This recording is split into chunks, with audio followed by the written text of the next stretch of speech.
എന്തായാലും ഇപ്പോൾ രഞ്ജിത്തിനെ മജിസ്ട്രേറ്റിന്റെ വീട്ടിൽ ഹാജരാക്കാൻ കൊണ്ടുപോവുകയാണെന്നാണ് നമുക്ക് ലഭിക്കുന്ന ഏറ്റവും പുതിയ വിവരം.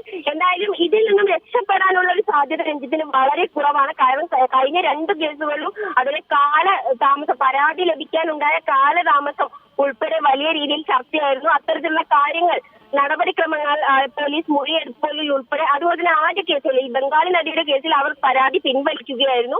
രണ്ടാമത്തെ കേസിൽ ഈ കോടതിയിൽ നിന്നും വലിയ രീതിയിലുള്ള അല്ലെങ്കിൽ അതുമായി ബന്ധപ്പെട്ട വലിയൊരു മുന്നോട്ട് പോക്കുണ്ടായില്ല.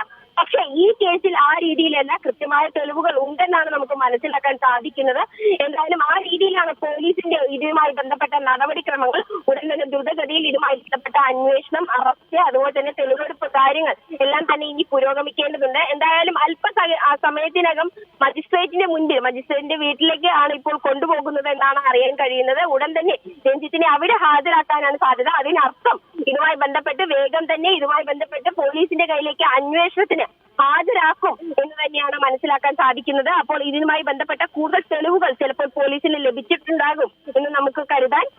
കാരണം ഇതുമായി ബന്ധപ്പെട്ട CCTV ഉൾപ്പെടെയുള്ള കാര്യങ്ങൾ ഈ ചിത്രീകരണ സ്ഥലത്ത് ഉണ്ടാവേണ്ടതുണ്ട്. അപ്പോൾ ഇതുമായി ബന്ധപ്പെട്ട് കൂടുതൽ എന്തൊക്കെ തെളിവുകളാണ് ഈ പരാതിക്കാരി അതിജീവിത ഇതുമായി ബന്ധപ്പെട്ട് കൊടുത്തിട്ടുള്ളത് എന്നുള്ളത് വ്യക്തമാണ്. എന്തായാലും ഇപ്പോൾ മജിസ്ട്രേറ്റിന്റെ വീട്ടിൽ രഞ്ജിത്തിനെ ഹാജരാക്കുകയാണ്. ഇതുമായി ബന്ധപ്പെട്ടുള്ള ദൃശ്യങ്ങളാണ് ഇപ്പോൾ നമുക്ക് എത്തിക്കൊണ്ടിരിക്കുന്നത്. ഉടൻ തന്നെ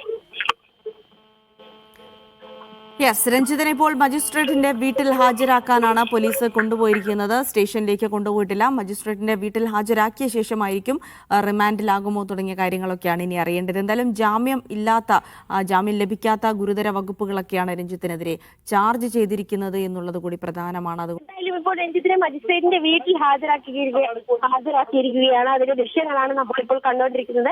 അദ്ദേഹത്തെ ഇപ്പോൾ ഉള്ളിൽ മജിസ്ട്രേറ്റിന്റെ വീടിനകത്തേക്ക് കയറ്റിയിരിക്കുകയാണ്. എന്തായാലും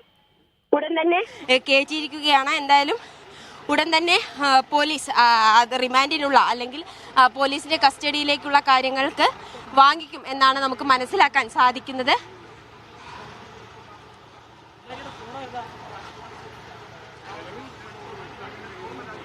പോലീസ് കസ്റ്റഡിയിൽ വിട്ടുകിട്ടണമെന്നുള്ള ആവശ്യമായിരിക്കും പോലീസ് ഉന്നയിക്കുക. കാരണം തെളിവെടുപ്പടക്കമുള്ള കാര്യങ്ങൾ, ചോദ്യം ചെയ്യലടക്കമുള്ള കാര്യങ്ങൾ, വിവരശേഖരണമൊക്കെ പൂർത്തിയാക്കേണ്ടതുണ്ട്. അതുകൊണ്ട് തന്നെ പോലീസ് കസ്റ്റഡിയിൽ വേണമെന്നുള്ളൊരു ആവശ്യമായിരിക്കണം പോലീസ് ഉന്നയിച്ചിട്ടുണ്ടാവുക. അപ്പോൾ മജിസ്ട്രേറ്റിന്റെ തീരുമാനം കൂടിയാണ് ഇനി കേസുമായി ബന്ധപ്പെട്ട നിർണായകമായിരിക്കുന്നത്. അതിനപ്പുറത്ത് പോലീസ് ഇത്തരം ആസൂത്രണത്തോടുകൂടെ രഞ്ജിത്തിനെ പിടികൂടിയിട്ടുണ്ടെങ്കിൽ കൃത്യമായ തെളിവുകൾ പോലീസ് ഇതിനോടകം തന്നെ കണ്ടെത്തി കഴിഞ്ഞിട്ടുണ്ടോ എന്നുള്ള ചോദ്യം കൂടിയാണ്. കാരവാനിലടക്കം CCTV ദൃശ്യങ്ങളൊക്കെ ഉണ്ടാകണമെന്നുള്ള നിയമം ഹേമ കമ്മിറ്റി റിപ്പോർട്ടിന് ശേഷം നൽകിയ ശുപാർശകളിൽ പ്രധാനമായിരുന്നു. അപ്പോൾ തന്നെ ആഭ്യന്തര കമ്മിറ്റി കൂടി സിനിമാ സൈറ്റുകളിൽ സ്ത്രീകൾക്കെതിരായ പരാതി പരിഹരിക്കാനുള്ള ഇന്റേണൽ കമ്മിറ്റി ഉണ്ടാകണമെന്നുള്ള ഒരു നിബന്ധന കൂടി ഉണ്ടായിരുന്നു. അത്തരം കമ്മിറ്റിയൊക്കെ ഈ സിനിമകൾ ഉണ്ടായിരിക്കുമെന്ന് പ്രതീക്ഷിക്കുന്നു. അതിനപ്പുറത്തേക്ക് ഒരു സിനിമയുടെ ഏറ്റവും പ്രധാനപ്പെട്ട ആളാണ് അതിൻ്റെ സംവിധായകൻ. ആ ടീമിനെ മൊത്തം ലീഡ് ചെയ്യുന്ന ആൾ കൂടിയാണ് അദ്ദേഹം. അത്തരത്തിലൊരാൾക്കെതിരെയാണ് ഈ പരാതി ഉയർന്നിരിക്കുന്നത് എന്നുള്ളത് കൂടി വളരെ പ്രധാനപ്പെട്ടതാണ്. അതുകൊണ്ട് തന്നെ ഈ കേസുമായി ബന്ധപ്പെട്ട് എത്രത്തോളം തെളിവുകൾ പോലീസിന്റെ കൈവശമുണ്ട് എന്നുള്ളത് കൂടി ഇന്നത്തെ മജിസ്ട്രേറ്റിന്റെ തീരുമാനത്തിൽ വളരെയധികം നിർണായകമാകും. ഒരുപക്ഷെ പോലീസ് വളരെ അവധാനതയോടെ ഈ കേസ് പുറത്തുവിടാതെ ആസൂത്രണത്തോടെ മുന്നോട്ട് നീങ്ങിയിട്ടുണ്ടെങ്കിൽ ആ കുറഞ്ഞ സമയത്തിനുള്ളിൽ ആ തെളിവ് ശേഖരിക്കുക കൂടിയായിരിക്കും പോലീസ് ചെയ്തിട്ടുണ്ടാവുക എന്നുകൂടെ മനസ്സിലാക്കുകയാണ്. അങ്ങനെയാണെങ്കിൽ രഞ്ജിത്തിനെതിരെയുള്ള തെളിവുകൾ എത്ര കണ്ട് ശക്തമാണ് എന്നതിനനുസരിച്ചിരിക്കും അദ്ദേഹത്തെ പോലീസ് കസ്റ്റഡിയിൽ വിടുന്നതുമായി ബന്ധപ്പെട്ടുള്ള കാര്യങ്ങൾ. എന്തായാലും പോലീസ് കസ്റ്റഡിയിൽ വിടാനുള്ള സാധ്യത തന്നെയാണ്. കേസുമായി ബന്ധപ്പെട്ട തെളിവെടുപ്പടക്കം പൂർത്തിയാക്കേണ്ടതുണ്ട്, മറ്റ് ചോദ്യം ചെയ്യലുകൾ അടക്കം നടത്തേണ്ടതുണ്ട്. അപ്പോൾ ആ ഒരു സമയം കൂടി പോലീസിന് അനുവദിച്ചു കിട്ടാനുള്ള സാധ്യത തന്നെയാണ് കേസിൽ നിലനിൽക്കുന്നത്. എന്തായാലും മജിസ്ട്രേറ്റിന്റെ തീരുമാനം അല്പസമയത്തിനകം തന്നെ വരും. അതിനപ്പുറത്തേക്ക് അറിയേണ്ടത് കൂടുതൽ തെളിവുകൾ പോലീസിന് കൈവശമുണ്ടോ എന്നാണ്. പോലീസ് ഉദ്യോഗസ്ഥൻ ആരെങ്കിലും ഇതുമായി ബന്ധപ്പെട്ട് മാധ്യമങ്ങളെ കാണാനുള്ള സാധ്യതയും വരും മണിക്കൂറുകളിലുണ്ട്. എന്തായാലും വളരെ നിർണായകമായ ഒരു കേസാണ് രഞ്ജിത്തിനെ സംബന്ധിച്ചിടത്തോളം. ഇക്കുറി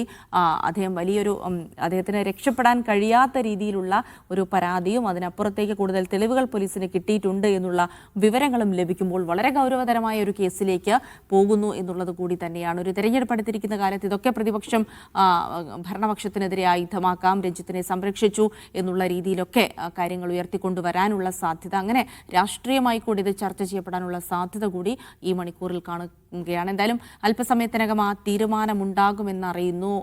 ജനുവരിയിൽ ആണ് ഈ ഒരു കേസിനാസ്പദമായ സംഭവം നടക്കുന്നത്. ഫോർട്ട് കൊച്ചിയിലെ സിനിമാ സൈറ്റിൽ വെച്ച് ലൈംഗികമായി ആക്രമിക്കാൻ രഞ്ജിത്ത് ശ്രമിച്ചു എന്നുള്ള പരാതിയാണ് യുവതി നൽകിയിരുന്നത്.